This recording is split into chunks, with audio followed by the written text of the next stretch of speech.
अब्बू हमारे क्यों होते वो? अरे सऊदी आपके अब्बू होंगे, हिंदुस्तान के मुसलमानों के अब्बू नहीं है वो, आपके अब्बू हो सकते हैं। ये मेरी डॉगी है ब्लैकी, कि उसके बयान की इज्जत इस कुत्ते के भौंकने से भी कम है। ये देखो, ये जो आज हिजाब पहन रखा है, ये जुल्फे लहरा रही हैं। शैतान शैतान लानत हो तुम पर। देखो जो इंडिया के अंदर मुसलमानों को जिंदा रहने के लिए क्या क्या जतन करने पड़ते हैं, केले के पत्ते, फूलों। अरे आप सलमान मन की 4 शादी 3 शादी का समर्थन करती है नहीं कर? हंसने से आप क्या इस मुल्क में जो रहा है वो इस मुल्क के इतिहास के साथ जुड़ा है। जय हिंद, वंदे मातरम। अब तो ये जो है ना, जो इनके अब्बू हुआ करते थे, अब्बू से मतलब समझ रहे हैं आप? सन 70 सन 60 के बाद हिंदुस्तान में कोई ऐसी बड़ी मस्जिद नहीं बनी, कोई ऐसा इदारा नहीं बना, कोई ऐसा इस्लामिक फाउंडेशन नहीं बना, कोई ऐसा मरकज नहीं बना, कोई ऐसा मुसाफिर खाना नहीं बना जहां पैसा इनके अब्बू ने ना भेजा हो, यानी सऊदी अरेबिया ने। ये सब वहीं जाके ज़कात लेके आते हैं। आपके अब्बू कौन है? एक मौलाना 12-12 हज करता है। शब्द वापस लेने पड़ेंगे। और वो इतने बड़े तुम्हारे अब्बू हैं, और वो इतने बड़े अब्बू हैं कि तुम उनके इजाजत के बिना हज तक नहीं कर सकते अगर वो तुम्हें वीजा ना दें। इतने बड़े वो तुम्हारे अब्बू हैं। आई बात समझ में? उनकी ज़कात पर पले हो, उनकी ज़कात पर पले हो। अब्बू हमारे क्यों होते वो?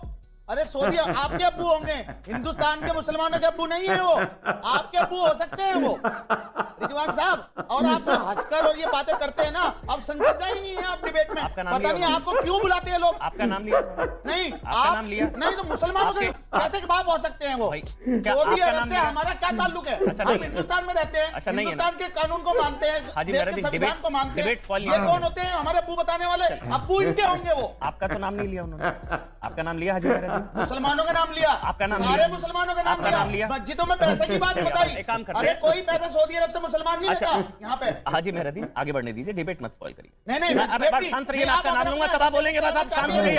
हाजी मेहरादीन बस हो गया शांत। मैं आपका नाम लूंगा तब बोलेंगे आप। जब मैं आपका नाम लूंगा तब बोलेंगे आप।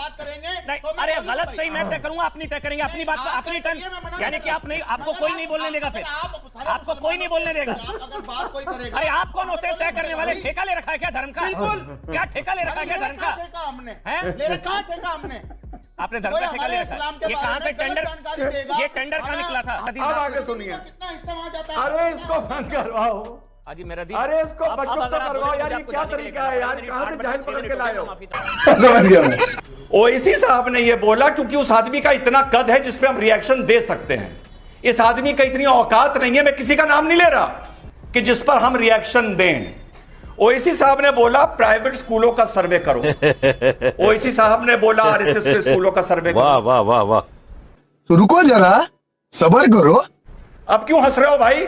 आपका नाम थोड़ी लिया भाई। रिजवान भाई आप अपनी बात बोलने दो। रिजवान भाई आप अपनी बात करें। आपकी बात का गलत मतलब क्यों निकालना है? इसलिए कि मैं कुत्ते को भौंकता हुआ देख रहा हूँ। जी इसलिए आप क्यों मतलब निकाल रहे हैं? अब आप साजिद रशीदी, अब आप गलत जा रहे हैं। आप उन्होंने आपको तो कुत्ता नहीं कहा। नहीं, आप गलत बात है। आपने कहा कि जूते चप्पल से स्वागत करो, फिर पलट गए, इसका मतलब मारना नहीं। मैंने रिजवान का नाम, अब आप कह रहे हैं मैं कुत्ते को सुन रहा हूं बोलता हुआ, इसलिए हंस रहा हूं, फिर आप पलट रहे हैं। तीसरी बार में सर, फिर इस पैनल में जो मर्यादा लांघेगा और आपको जो बोलेगा, फिर उसकी जिम्मेदारी मेरी नहीं होगी, मैं पहले बता दे रहा हूं। रिजवान जी अपनी बात पूरी कीजिए। आपके पास, अगर मेरे पास भी उस बात का जवाब नहीं है कि जूते चप्पल से स्वागत करने का मतलब कौन सी डिक्शनरी में ये लिखा है कि हम जूते मारने की बात कर रहे हैं। कुछ लोगों के बयान ऐसे होते हैं जिस पर रिएक्शन देने से बेहतर, अब यहां भी मैं किसी का नाम नहीं ले रहा, जिन पर रिएक्शन देने से बेहतर, ये मेरी डॉगी है ब्लैकी, इसके भौंकने पर मैं रिएक्शन भले दे दूं, उनके बयान पर नहीं दूंगा। ब्लैकी नाम है इसका। रिजवान भाई ये गलत किसी का नाम नहीं ले रहा। नहीं रिजवान भाई ये गलत बात, मतलब निकाल रहा है। नहीं मैंने उनको गेस्ट बुलाया, अब आप उनकी बेइज्जती कर रहे हैं। नहीं आप कैसे कर रहे हैं? बेइज्जती कर रहे हैं आप? कैसे कर रहे हैं? आपने मतलब कैसे निकाल लिया? आपने मतलब कैसे निकाल लिया कि हम बेइज्जती कर रहे हैं? जब रशीदी भाई मतलब नहीं निकाल सकते कि जूते चप्पल से स्वागत का मतलब जूते मारना है, तो सुशांत सिन्हा कैसे मतलब निकाल सकते हैं कि इस डिबेट में अपने काले कुत्ते के भौंकने की तुलना उसके बयान से करना, जिसका मैं नाम नहीं ले रहा हूं? आप कैसे मान सकते हैं कि यह अनैतिक है? कैसे कह सकते हैं आप? बिल्कुल नहीं कह सकते। पहली बात तो जिसका भी ये बयान है उसको मैंने दिखा दिया कि उसके बयान की इज्जत इस कुत्ते के भौंकने से भी कम है इस देश में। अब आए ना लाइन पे। मुझे एक बात अमन भाई समझ में नहीं आती, इतनी बेइज्जती और इतनी जिल्लत उठाने के बाद, इतना अकड़ना और बेबुनियादी बातें करने के बाद ये लोग हाई कोर्ट में मुंह की खाकर फिर से डिबेट में आ कैसे जाते हैं? या तो ये लोग बहुत बेहद बेशरम हैं, या इन लोगों को यही नहीं पता कि बेइज्जती होती क्या है। दूसरी बात, आपने बहन फलक की फोटो दिखाई बिना हिजाब के कराटे करते हुए।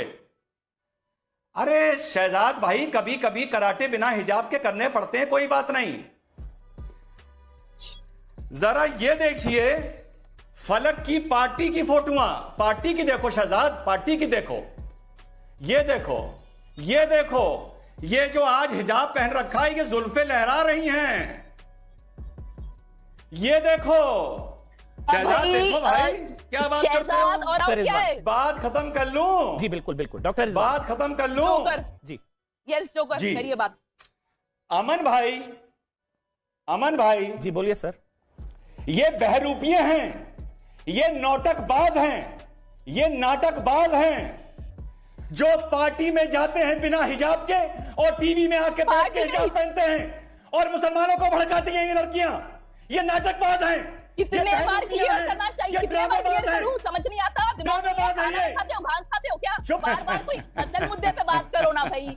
मैं बहुत बार जो बोल चुकी हूँ नेशनल मीडिया पे, मैं पहले हिजाब नहीं करती थी, अब करती हूँ। आप हंस रहे हो, रावण दिख रहे हो, आप जोकर दिख रहे हो, जोकर जोकर। मैं पहले नहीं पहनती थी, अब पहनती हूँ।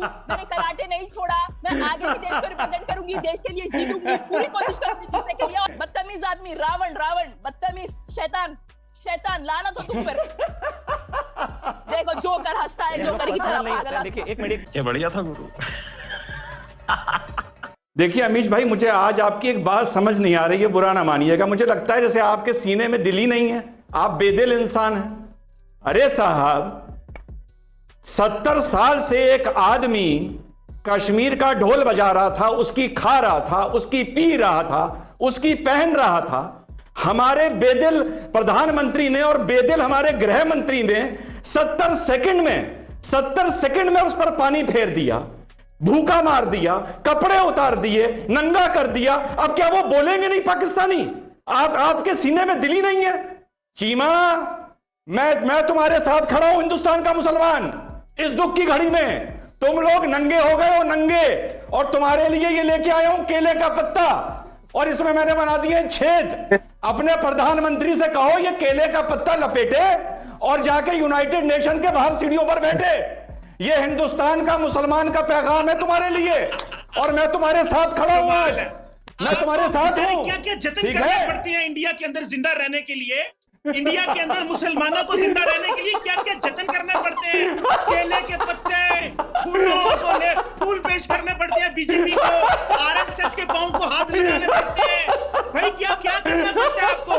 आरएसएस के पांव को हाथ, बीजेपी को माफिया, केले के पत्ते, केले लेने पड़ते हैं, देने पड़ते हैं, क्या क्या काम करने पड़ते हैं आपको? अफसोस हो रहा है, तुम लोग को नंगा कर दिया। मैं नरेंद्र मोदी की खिलाफत करता हूं। अरे ऐसे कोई किसी को नंगा करता है क्या? अरे ऐसे कोई किसी को नंगा करता है क्या? इमरान खान को केले को पत्ते देंगे, जाके आरएसएस के हाथ जोड़ देंगे, बीजेपी के पांव पड़ जाएंगे, जो हिंदू आएगा उसके सामने राम राम करेंगे। क्या क्या जतन करने पड़ते हैं मेरे मुसलमानों को? मुझे आपका खौफ नजर आ रहा है। इस खामोश, इस हंसी के पीछे एक खौफ है। उस खौफ को देख रही है दुनिया, वो कश्मीर के अंदर भी देखा जाए। मैं समझ रहा हूँ आपका, चीमा साहब आपका खौफ मैं समझ रहा हूँ। इसको लपेटो। अरे अपने प्रधानमंत्री को दो ये केला केला केला, केले का पत्ता दो प्रधानमंत्री को।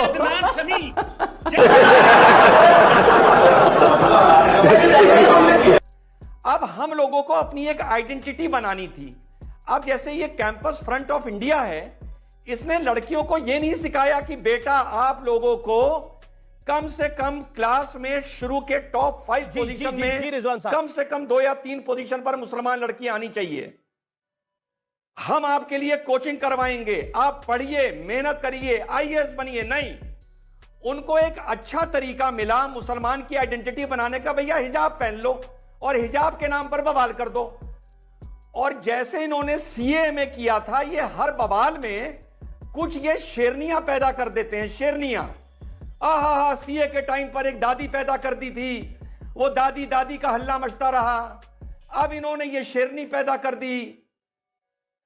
जब यही शेरनी, अमीश भाई, यही शेरनी शादी के बाद ये कहेगी कि मैं चाहती हूं कि मेरा शौहर दूसरी शादी ना करे, वो शरिया की गलत बात है, तो ये लोग जो उसको शेरनी बना रहे हैं उसको जूते मारेंगे, जूते। उसको भाजपा का दलाल कहेंगे, दलाल। यास्मीन फारूकी कुछ कहना चाह रही है। एक एनालिसिस की है, ये बार बार कैसे बोल रहे हैं, हर कुछ बोले जा रहे हैं। एक एनालिसिस कीजिए, ऐसा करिए, एक टीम बिठाइए और मालूम करिए कि कितने मुसलमान और मर्दों ने शादी कर ली है, 4-4। बात कहाँ की होती है, लेके कहीं जाते हैं। बात हिजाब की है और बात कहीं की कर रहे हैं। जो बात है उस पे, मुद्दे पे बात करिए ना। अच्छा, हिजाब 4 शादियां, 3 शादियां, बात हिजाब की है यहाँ पे, और आप 4 शादियों पे जा रहे हो। मुझे आज से ये एनालिसिस चाहिए कि किस किस मुसलमान आदमी ने 4 शादियां कर रखी हैं। मुझे इसका पूरा डेटा चाहिए। मैंने तो 2 बोला था, आप 4 पर कैसे पहुंच गई? मैंने तो दूसरी बोला था, आप 4 पर कैसे पहुंच गई? बोलने से पहले, अरे मैंने तो दूसरी बोला था, आप 4 पर कैसे पहुंच गई? तो मैं तो 5 पे भी पहुंच जाऊंगी। जाइए, आइए, ऐसा करिए, मेरे यहाँ राजस्थान में आइए, मैं आपको बांसवाड़ा लेके चलती हूँ और तब आपको पता चलेगा कि एक एक आदमी के 6-6 बीवियां हैं। आइए बात करते हैं, जब पूरा दुनिया भर की आप, पर उसके लिए कानून है। अच्छा, आप 2 शादी का समर्थन करती हैं या नहीं करती हैं, बताइए? आप मुसलमान मर्द की 4 शादी का समर्थन करती हैं या नहीं करती हैं, बताइए?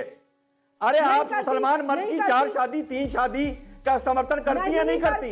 नहीं, आपको ऊंचा सुनाई देता है। तो आपने पर्सनल लॉ में इसकी आवाज उठाई? और मुझे वो पर्सनल लॉ में आपने इसकी आवाज उठाई? आप कौन होते हैं? मैं पर्सनल लॉ में आपने इसकी आवाज उठाई? लोग को टारगेट करने वाले हो। बात का जवाब लीजिए, बात का जवाब लीजिए। हंसने से आप क्या पर्सनल लॉ की बात मेरे से क्यों कर रहे हैं? उन लोगों से कीजिए। आप क्या मस्खरे हैं क्या जो हंस रहे हैं? क्या कोई मजाहिया ड्रामा चल रहा है यहाँ पे? आप हम तुम्हारे शजरे की बात करते हैं, तुम शजरा ले जाके मक्का से जोड़ देते हो, शजरा ले जाके मदीने से जोड़ देते हो, कहते हो कि हम ऊंट पे बैठ के हिंदुस्तान आए थे, और आज कह रहे हो कि हमारा अरेबिया से मतलब क्या? हम क्या जाने? भाई वाह, अपने आप को आज तक आधा हिंदुस्तानी मानते हो, आधा अरबी मानते हो, और आज कह रहे हो कि हमारा अरब से मतलब क्या? कैसे नहीं तुम्हारा अरब से मतलब? अगर अरब से मतलब नहीं है तो कहो हमारे पूर्वज हिंदुस्तान के थे, तो कहो हमारे पूर्वज हिंदू थे। बोलो, जवाब दो इस बात का। अरे भाई, तो कैसे जाहिल किस्म के आदमी हैं आप? किस भारतीय ने कभी कहा है कि उनका पूर्वज अरब से था? ये अजमी हैं। अजमी और अरबी में बहुत फर्क है, और हम अजम के लोग हैं, इसी मुल्क में पैदा हुए, और यहीं के उलमा इकराम और औलिया इकराम ने जो है दीन को तबलीग की है। क्या पता है आपको? पूर्वज हिंदू थे या नहीं थे? तो आए ना, आपके पूर्वज हिंदू थे या नहीं थे? अरे भाई, हिंदू थे, ये क्या थे? लेकिन अल्लाह ने उनको ईमान की दौलत से नवाजा, और वो शुक्रगुजार हैं कि वो ईमान पे मरे, और वो बगैर ईमान के दुनिया से नहीं गए। उनको हिदायत मिली। पूर्वज थे या नहीं थे? और सुन लो, कृष्ण आपके पूर्वज थे या नहीं थे? बताइए। उनको इस मुल्क राम आपके पूर्वज थे या नहीं थे? दीन के रास्ते पर लाया। राम आपके पूर्वज थे या नहीं थे? भाई, राम आपके पूर्वज थे या नहीं थे? बताइए। अरे भाई, इस मुल्क में जो रहा है वो इस मुल्क के इतिहास के साथ जुड़ा है, इस मुल्क के इतिहास के साथ जुड़ा है। आपके पूर्वज थे या नहीं थे? बताइए। आपको अरबी नहीं कहता आपके पूर्वज थे या नहीं थे? बताइए। बेवकूफ लोग जो सरकार की दलाली करने के लिए यहाँ पहुंचते हैं, वो मुसलमानों पे राम आपके पूर्वज थे या नहीं थे? बताइए। पैदा होते तुम मुसलमान ही नहीं हो। देखिए नाम रिजवान अहमद क्यों लिखते हो भाई साहब? अरे तुम जैसे लोगों का मुखौटा उतर गया है, और पूरा देश जानता है कि तुम जैसे लोग मुसलमानों के मुनाफिक हो, उबय बिन खल्फ हो। अल्लाह के नबी सल्लल्लाहु अलैहि वसल्लम के ज़माने में मुनाफिकीन थे। देखिए यहाँ पर उन्होंने माना कि उनके वो नबी थे, लेकिन मैं देखिए आज आपने मान लिया कि आपका अरब से कोई लेना देना नहीं है। यार देखा, ये रिजवान अहमद सर जो है ना, जब डिबेट में होते हैं, खास तौर पे टीवी की जो डिबेट होती है वहाँ पे चल रही होती है, तो जब किसी को मतलब ये जवाब दे देते हैं, फिर वो बंदा उछलना स्टार्ट हो जाता है, फिर ये हंसना स्टार्ट कर देते हैं, तो फिर इससे दूसरे बंदे को और ज़्यादा गुस्सा आता है। उसका मन करता है कि मैं बस कैमरे से बाहर निकल के इनका गला पकड़ लूँ और इनको कुछ कर ऐसे ही, क्योंकि डिबेट हो रही होती है तो फिर वो एक दूसरे के साथ वैसे ही तलकलामियाँ हो ही जाती है, आपकी सख्ती नरमी होता ही रहता है, माहौल गर्म होता है। लेकिन बाद में जब आप हंसना शुरू कर दे उसकी बात पर, तो वो फिर तो ऐसे आग लग जाती है यार। मतलब रियल में भी कोई ऐसा कर रहा हो ना आपके सामने, तो आपको इतना ज्यादा गुस्सा आता है। वैसे ही नेशनल टीवी क्या डिबेट्स थी, क्या ये कमाल की वीडियो थी यार।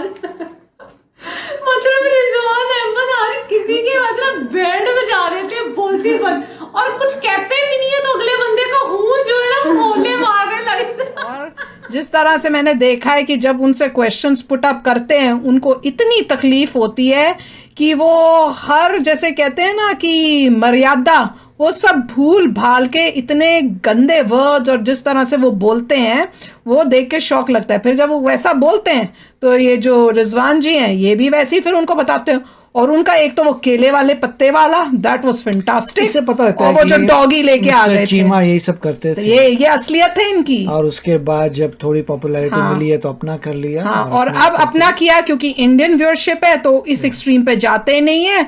वो इंडिया का जय जयकार करने की कोशिश करते, देखो इंडिया इतना अच्छा हो गया, पाकिस्तान क्यों नहीं हुआ। सब के सब जितने भी हैं ये थे। एक और वो जो लेडी है, क्या नाम है उनका, आरजू काजमी, वो भी ऐसी अगेंस्ट बोलती थी। और अच्छा, एक बाकी पॉइंट्स पर तो बाद में आएंगे। एक पॉइंट मुझे बड़ा अच्छा लगा, वो जो हिजाब में बैठी थी ना लड़की, तो उसको रिजवान ने पॉइंट आउट किया, उसकी बल्कि पिक्स दिखाई पार्टी की। पार्टी में जाती है कोई हिजाब में, उधर लॉ, इस्लामिक लॉज उन पर लागू नहीं होते। पार्टी में जाओ, खुले बाल जाओ और जो मर्जी हल्ला गुल्ला करो, जो मर्जी करो, हल्ला गुल्ला करो या गल्ला हमला करो, जो मर्जी करो, जो मर्जी करो। लेकिन जब भी कोई किसी डिबेट पे जाओ तो हिजाब पहन के चले जाओ और अपने आप को साबित करो, कोशिश करो दिखाने की, दिखलावा करने की कि मैं बड़ी बाहिजाब हया औरत हूं। मैं डायरेक्टली किसी पर हिट नहीं कर रहा, लेकिन मैं ये कहता हूँ कि जो हिजाब को ढाल बनाते हैं या बनाती हैं, बनाने किसने बल्कि जो हिजाब को ढाल बनाती हैं औरतें, सिर्फ इस वजह से कि लोग मुझे ये कहें कि मैं बड़ी परहेजगार नेक हूँ, तो मैं कहता हूँ ऐसी औरतों का कोई हिजाब नहीं के लिए। और पहले मैं आपको एक बात बता दूं, ये जो वीडियो है जिसको आप अभी कॉमेडी के तौर पे लेना, क्योंकि ये जब ये डिबेट हुई थी तब मैंने देखी थी उसमें, और जो भी डिबेट में तारिक नाम है, तारिक फतेह ऐसा कुछ नाम है, और एक रिजवान अहमद, ये दो होते ना तभी बहुत मजा आता है, फनी मोमेंट बहुत होती है। और डिबेट में बहुत सारी बातें हुई है, लेकिन उनमें से खास करके जो बात हुई है, मतलब हिंदू मुसलमान की बात जो हुई है, जो बात हम इस वीडियो में नहीं करना चाहेंगे, क्योंकि अभी जो है, अभी का जो टाइम है वो धर्म के रिलेटेड बात करने का नहीं है। अभी नेशन फर्स्ट, मतलब राष्ट्र फर्स्ट होना चाहिए। हम भले हिंदू है या आप मुसलमान हो या आप हिंदू हो, उसके लिए सबसे पहले है कि हम पहले भारतीय हैं। ये भी है, और ये जो सारे वीडियो थे वो जब हिजाब वाला मामला आया था उस समय का भी है, और एक दूसरा कुछ एक प्रॉब्लम हुआ था